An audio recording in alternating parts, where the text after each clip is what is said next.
Magandang araw po sa inyong lahat, kakabsat, and welcome sa Usapang Tito Manny.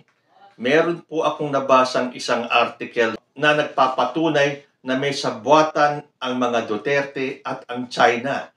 Sabi po dito, a Duterte-China conspiracy plan for a Chinese takeover.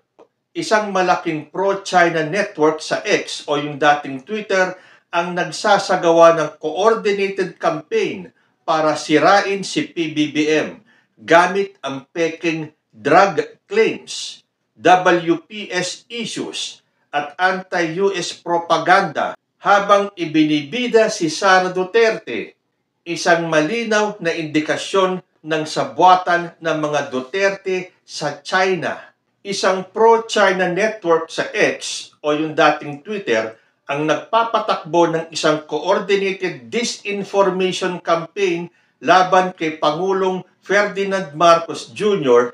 at sa mga hakbang ng Pilipinas sa West Philippine Sea habang kasabay na pinapalakas ang imahe ni Vice Presidente Sara Duterte ayon sa investigasyon ng Press1.ph. Ang Press1.ph na isang news at information website na nag-uulat tungkol sa Pilipinas para sa mga Pilipino at pandaigdigang mambabasa. Mula November 2024, binabantayan nito ang nasabing network kung saan ginamit ng mga Chinese-linked account ang magkakaparehong nilalaman upang banatan si Marcos Jr. Kabilang dito ang isang peking polvoron video na maling iniuugnay ang Pangulo sa iligal na droga, mga blog post na kini-question ang papel ng US sa usaping maritime ng Pilipinas at mga balitang inilalabas tungkol kay VP Duterte na nananatiling tahimik sa issue ng West Philippine Sea ngunit hayagang bumabatikos sa Pangulo.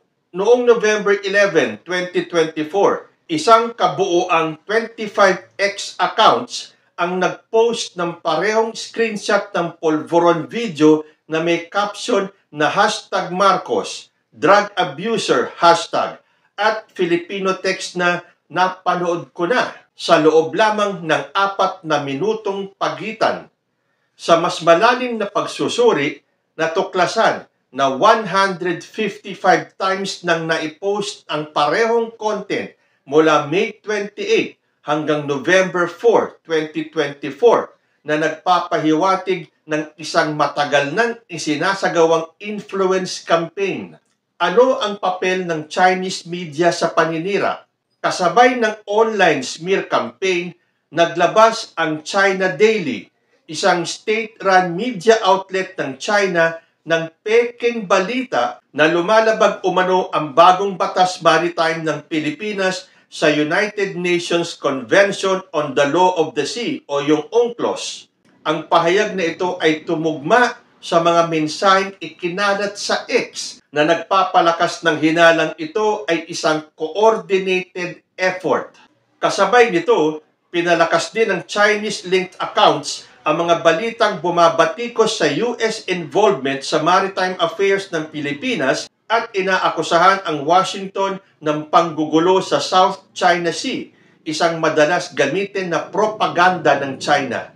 Bukod sa paninira kay Marcos Jr., ginamit din ang network na ito upang palakasin ang imahe ni VP Sara Duterte sa pamamagitan ng pagpapalaganap ng mga balita na inilalarawan siya bilang matibay na oposisyon sa administrasyon.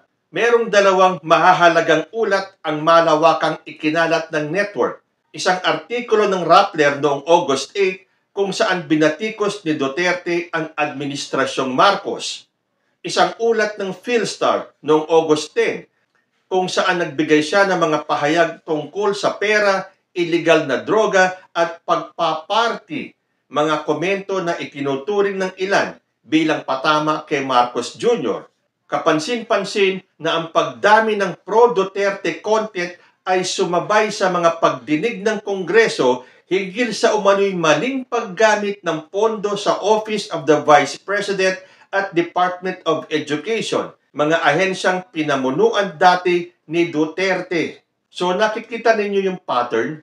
Pinalalabas nila yung mga paninira, yung mga fake news kapag may mga issue na lumalabas tungkol kay Sara Duterte para pagtakpan ang mga totoong issue hinggil sa mga Duterte at palabasin ang mga fake news tungkol sa drug use ni President Bongbong Marcos at kung ano-ano pa para malihis ang isipan ng tao sa totoong issue ng bayan.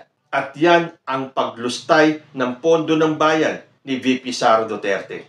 Ayon sa investigasyon ng Press1.ph, ang coordinated attacks na ito ay bahagi ng mas malawak na estratehiya upang manipulahin ang opinyon ng publiko bago ang 2025 midterm elections. Lumalabas na ang kampanya ay idinisensyo upang pahinain ang tiwala kay Marcos Jr. habang pinalalakas ang visibility ni Duterte sa social media. Ang taktikang ito ay tumutugma sa babala ng Initiative for Media Freedom o yung IMF noong December 2023 kung saan una nang naitala ang Polvoron video bilang isang posibleng kasangkapan sa influence operations laban kay Marcos Jr. So, kailangan po natin maging alerto dahil hindi po titigil ang mga Duterte sa paninira at panggugulo at ang kanilang nais na pabagsakin si President Bongbong Marcos. Lalo na nga malapit na ang midterm elections, kailangan nilang sirain ang imahe ni President Bongbong Marcos at iangat si Sara Duterte. Pero, sino ba ang maloloko nila? Sila-sila na lang na mga Duterte supporters dahil matagal na pong mulat ang mata ng mga Pilipino, lalo na sa mga ginagawa ng mga Duterte sa ating bayan. Kaya kung papansinin ninyo, hindi po ba nung nagkaroon ng mga rally kahapon, January 31, mapapansin ninyo kung gaano kadaming tao ang lumabas para makiisa sa impeach Sara rally. O siyempre iba, i-discredit kaagad at sinasabing may mga hindi daw nabayaran. Yung iba, 1,000 pesos pa daw, hindi naman daw ibinigay. Ang daling manira. Pero ang mga taong nagpunta sa rally para hilingin na i-impeach si Sara Duterte ay kusang loob yan. So ano na ang nangyari sa investigasyon ng Press1.ph? Sabi po rito, matapos ang investigasyon ng Press1.ph, pansamantalang ni-restrict ng X ang mga account na sangkot dahil sa kahina-hinalang aktibidad.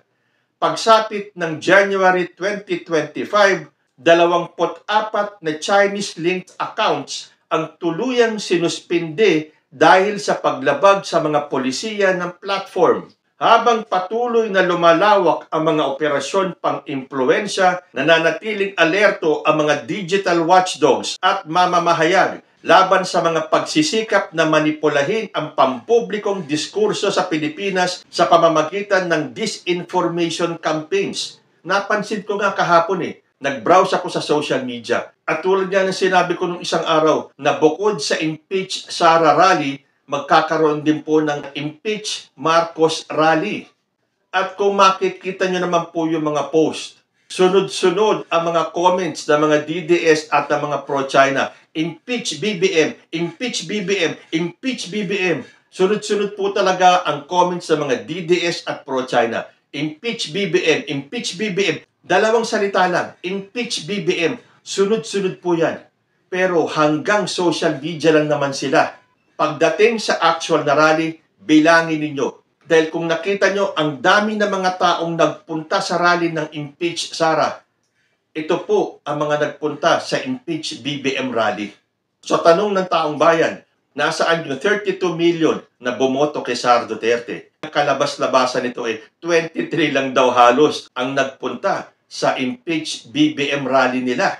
At ano ang sinisigaw nila? Yung GAA na pinalaki ng mga Duterte na fake news pala. Good luck na lang sa petition nila sa Supreme Court. Yung 20 pesos na bigas na hanggang ngayon hinahanap nila at pinagpipilitan nila na yan daw ay pangako ni President Bongbong Marcos. At yung PhilHealth budget na ibalik daw, na lumalabas na walang alam itong mga nagrarally na to. Hindi nila alam ang dahilan kung bakit hindi nabigyan ng budget ang PhilHealth. Kung hindi nyo alam, magsaliksik kayo kung bakit. So hanggang social media lang malakas itong 32 million na sinasabi ni Sara Duterte. Sabi ko nga alisin mo yung boto ko. Dahil binoto ko siya dahil kay Bongbong Marcos. So yung 32 million, 31 point something na lang. Yung napakadami pang umatras at binawi ang suporta kay Sara Duterte. Then ayon po sa press1.ph, November pa lang, meron ng mga Chinese X accounts ang na-temporarily banned dahil sa kanilang coordinated attack versus Marcos Jr. Ayon po dito sa press1.ph, social media platform X o formerly Twitter temporarily restricted a network of Chinese-linked accounts involved in coordinated attacks against President Ferdinand Bongbong Marcos Jr. after his signing of landmark laws asserting Manila's rights over the West Philippine Sea. So, kapag kumikilos ang ating presidente at naninindigan dyan sa West Philippine Sea, diyan nagpapakalat sila ng fake news. Nagkakaroon po ng coordinated attacks para atakihin si President Bongbong Marcos and at the same time, pinababangon nila ang imahe ni Sara Duterte.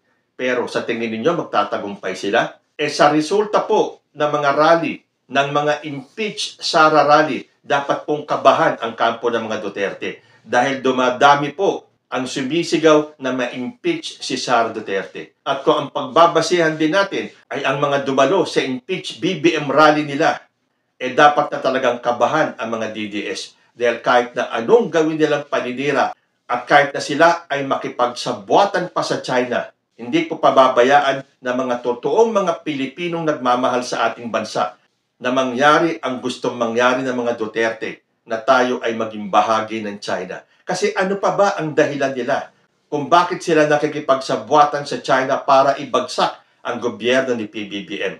At kaya naman pala, wala man lang kaimik-imik si Sara Duterte pagdating sa usapin ng West Philippine Sea. So ang isang magagawa natin para tutulan itong ginagawa nilang sabwatan pagdating ng midterm elections, wag po tayong boboto ng kahit na isa man lang na pro-China candidates. Ngayon mulat na ang ating mga mata sa ginagawa nilang paninira sa ating bansa. Kailangan po tayong magkaisa para labanan kung anuman ang kanilang masamang balak para sa ating mga Pilipino. Kayo po, ano ang masasabi ninyo? Comment lang po down below and I will see you in my next video. Diyos, ti Agnina.